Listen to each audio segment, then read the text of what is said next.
माजी आमदार कैलास गोरंट्याल सध्या माझ्यासोबत आहेत. मुख्यमंत्र्यांच्या उपस्थितीमध्ये मराठवाड्यातल्या पदाधिकाऱ्यांची बैठक पार पडलेली आहे. काय चर्चा झालेली आहे आगामी स्थानिक स्वराज्य संस्थांच्या निवडणुकीच्या दृष्टीने?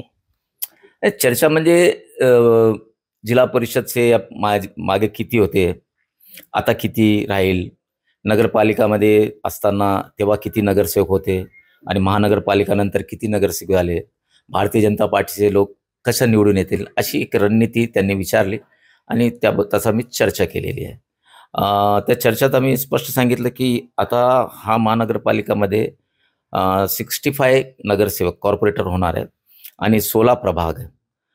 एक प्रभाग जे आहे ते 5 कॉर्पोरेटरचं राहील आणि बाकी राहिलेलं 4चं राहील. त्यानुसार आम्ही त्यांना सांगितलं आणि वार्ड क्रमांक 11, वार्ड क्रमांक 10, वार्ड क्रमांक 4 इथं मुस्लिम समाज फार मोठ्या प्रमाणात आहे. तिथून जर म्हणजे बेरीज जर केली, चांगल्या प्रकारचं कॅल्क्युलेशन केला, वजा बेरीज किंवा कच्चेसा, तर तिथंही आपण काढू शकतो असं आम्ही एक त्यांना ओरली सांगितलं.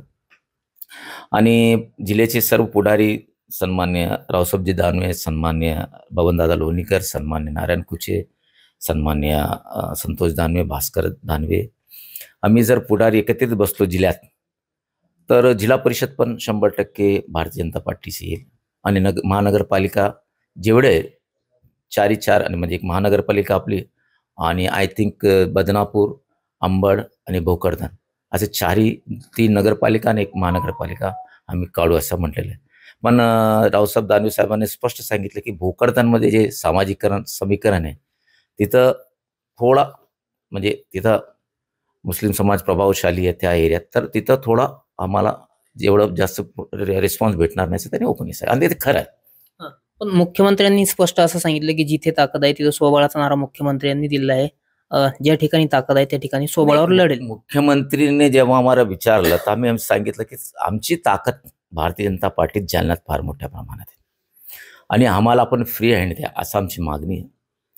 तर त्यांनी सांगितलं स्थानिक लेवलवर तुम्ही विचार करा आणि मग तुम्ही तुमचे जे निर्णय आहे आम्हाला कळवा, मग त्याप्रमाणे आम्ही तुम्हाला मदत करू. नाही, आमदार नारायण कुचे जरी जिल्हाध्यक्ष असले तरी जालन्यातले एक अभ्यासू आणि महत्वाचे नेते म्हणून तुमच्याकडे पाहिलं जातं. त्यावेळी तुमच्यासोबत जास्त चर्चा झाल्याची म्हणजे तुम्हाला प्राधान्य त्यांनी मुख्यमंत्र्यांनी दिलं अशी माहिती आहे. नाही, त्यात 2-4 गोष्टी मी बोलू शकत नाही, पण आम्ही जे मुख्यमंत्री साहेबांना बोललो होतं की या 16 प्रभागात 10, 11 आणि 4 त्यात विशेष करून 11 मध्ये तर मुस्लिम समाज 75% आहे आणि 10 मध्ये असं झालं तर 60% मुस्लिम समाज होता आणि 40% हिंदू समाज होता. मग तिथं जे एक लक्कडकोटचा गड्डा आहे ते इथं इन्क्लूड केलं 10 मध्ये, त्यामुळं मुस्लिम समाजाची जनसंख्या जास्त झाली, मतदान जास्त झालं आणि ते चुकीचं केलेले आहे. म्हणजे ते नदीच्या पलीकडचा भाग इथं जोडू शकत नाही असं ऑब्जेक्शन घेतलं, मग ते तुटलं आणि ते संभाजीनगरमध्ये.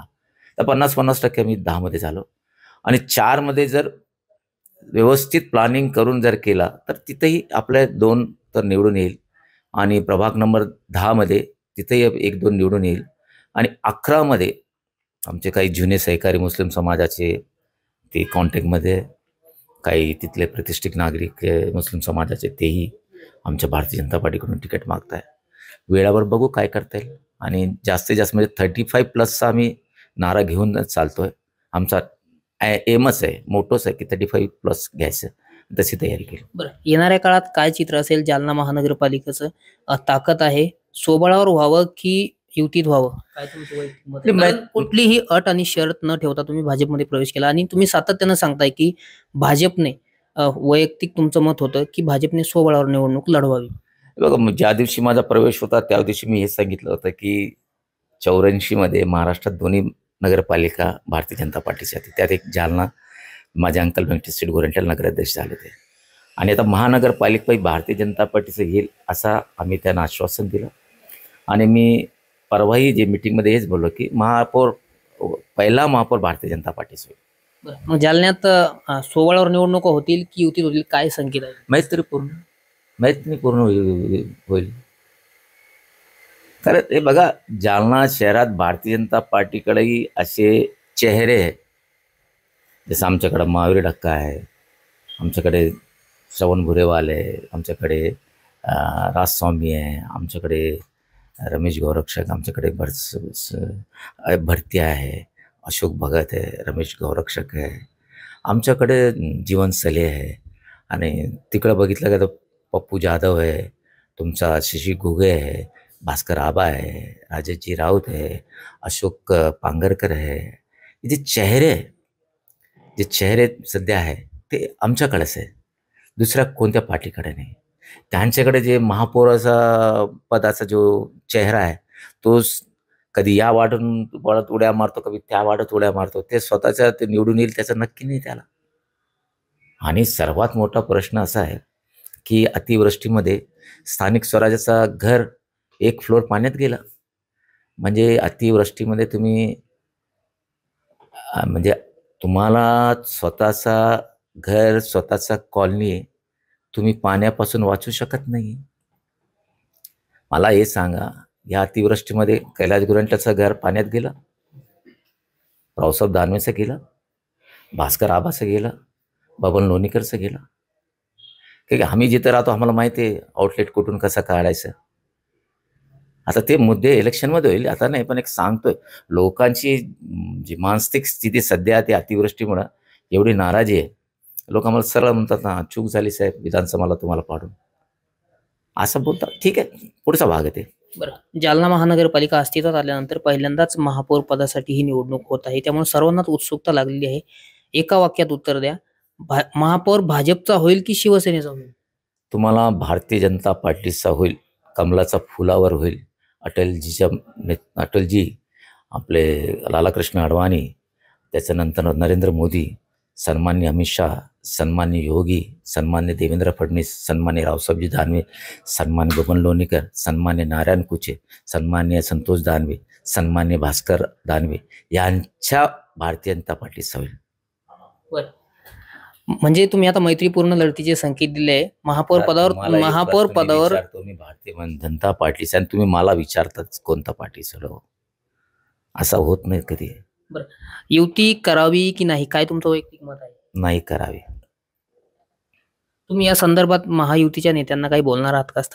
स्थानिक इथले जे नेते आहेत त्यांच्यासोबत काही बोलणं, चर्चा वगैरे करणार आहात का? परवा बैठक कशी झाली, मग सन्मान्य मुख्यमंत्र्यांनी बैठक कशासाठी गेली की आपली ताकद काय सांगा आम्हाला. आपली ताकद सांगितली आणि निर्णय आपल्या जिल्ह्याच्या नेत्यावर सोडून दिले त्यांनी. म्हणजे साहजिकच जालन्यामध्ये महायुतीमध्ये 3 आमदार भाजपचे आहेत, तुम्ही अशातच प्रवेश केलाय, त्यामुळे ताकद आहे. जालन्यात सोबळावर होईल निवडणूक? मी तुम्हाला वारंवार तेच सांगतो, तुम्ही असा करून तेच प्रश्न विचारता करतो. तुम्ही असंच विचारतो की मी तुम्हाला बोललोय मैत्रीपूर्ण युतीने होईल. किती नगरसेवक निवडून येतील? सध्या तर 35चं टार्गेट घेऊन चाललो, पण हे वार्ड क्रमांक 10 मध्ये जर आमचा ऑब्जेक्शन सक्सेस झाला तर तिथून आम्हाला 2-3 जास्त काढण्याची आमची तयारी राहील. आणि वार्ड क्रमांक 4 तिथंही आमची चालू आहे. 11 मध्ये जर एक चांगला मुस्लिम समाजाचे उमेदवार आम्हाला भेटले आणि त्यांचे मागे पब्लिक आहे, अशा लोकांना आम्ही, काही लोक आमच्या कॉन्टॅक्टमध्ये आहे, आणि बघू तिथं जर चांगले लोक आले तर देऊ त्यांना. पण तिकडे महापौर पदाचा उमेदवार देखील जाहीर झाला. मी एक सांगतोय, हे महापौर कोणत्या प्रभागाला, कोणत्या वर्गाला सुटणार आहे, कोणत्या कॅटेगरीला सुटणार आहे आतापर्यंत डिक्लेअर झालं नाही ना. आता काही स्वयंघोषित महापौर होतात, त्याला मी काय करू शकतो? असं नसतं. पण आता मी त्यात पडत नाही, ते त्यांचा लुकआउट आहे, मला काही ते बोलायचं नाही.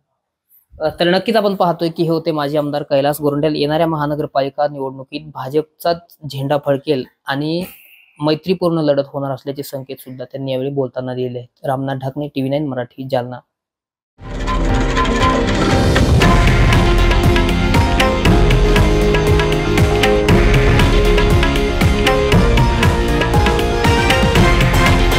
हे आहे देशातील नंबर 1 न्यूज नेटवर्क आणि आपण पाहत आहात TV9 मराठी, एकमेव.